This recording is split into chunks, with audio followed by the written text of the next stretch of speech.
Hello, good people. How are you? I hope all is well and you're doing well. So, are you planning to get expectant? Are you planning to get pregnant? And you're wondering now what happens to the ANC clinic? Or let's say you're expectant and you do not know what happens to the clinic.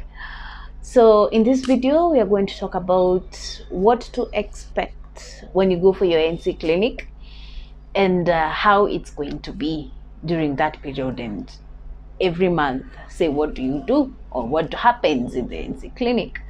So the first thing, when you're expectant, I advise that it's important we go for our clinic monthly. The moment you discover you're expectant and you've been planning for it, you have not been planning for it, I would advise you to go for your clinic as soon as possible. It's going to help you a lot with your child. So there are a few tests that they're going to do. The first one is they need to confirm if you're expectant. So high chances you're either going to be told to go to the, I'll also use my experience, you'll be told that we need to do an ultrasound so that we can be able to see where is the baby and confirm the pregnancy. The second one is they're also going to do some blood tests. They'll also check on your medical history. They'll ask you a number of things. They can ask you on, let's say, if your parents, do you have parents who are diabetic? Do you have parents who have hypertension?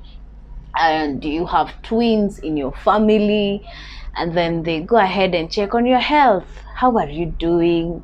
How are your eyes? But they'll definitely check the blood so that they can be able to know if your blood levels, just to check and hope that you're not anemic, because I believe we need to preserve a lot of blood for that. So they'll check your health, they'll take your medical history, and the main part is they'll also check your weight, they'll also check your blood pressure.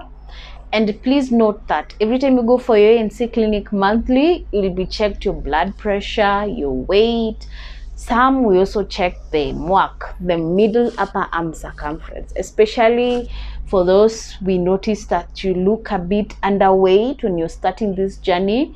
We'd like to know how you're doing. We'd like to know how if you're normal. You remember in nutrition, what we do in nutrition, it's advisable to check your middle upper arm circumference so that you can be able to know if you're normal, if you're underweight, underweight, overweight, and all that.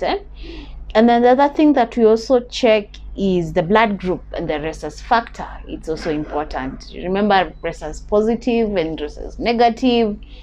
No, things have changed. I'm not very familiar with rhesus factor. Things have changed these days. You can be a rhesus positive and get a baby who has a rhesus negative. I'm not sure about that. Let me not say much about that. But also, what I know is if you're rhesus positive it's advisable you get someone who is rhesus positive. And in case you know very well about the rhesus factor, please comment there down so that you can be able to educate each other. The other thing we're also going to check your urine. Let's say to know if you have an infection. HIV test is done and syphilis is also done. So many tests are done at your first clinic. I may not be able to mention every bit of it, but in case you know anything that I've not mentioned, please mention that down. So that is the basic knowledge that I know on what to expect at your ANC clinic, which is an exciting thing. But the main thing I would advise, and one thing that I'm sure of, is it's advisable to start clinic early. If possible, start early. The moment you know you've missed your periods and you're planning, just start. Me, I was excited. I just started, and I'm happy I started early. I'm happy I started my supplements early, and this journey is a beautiful thing. So let's keep up, let's grow together as we keep on learning from one another on this journey and everything that we do. So thank you for listening in this video. Hope to see you in the next video. We are going to talk about more when it comes to life, pregnancy, child, breastfeeding, health. I'll also go to mental health. I have a lot ahead of you. I have a lot of content waiting to do, and I hope that you will like, subscribe as we see how things will be as time goes by. Cheers! See you in the next video.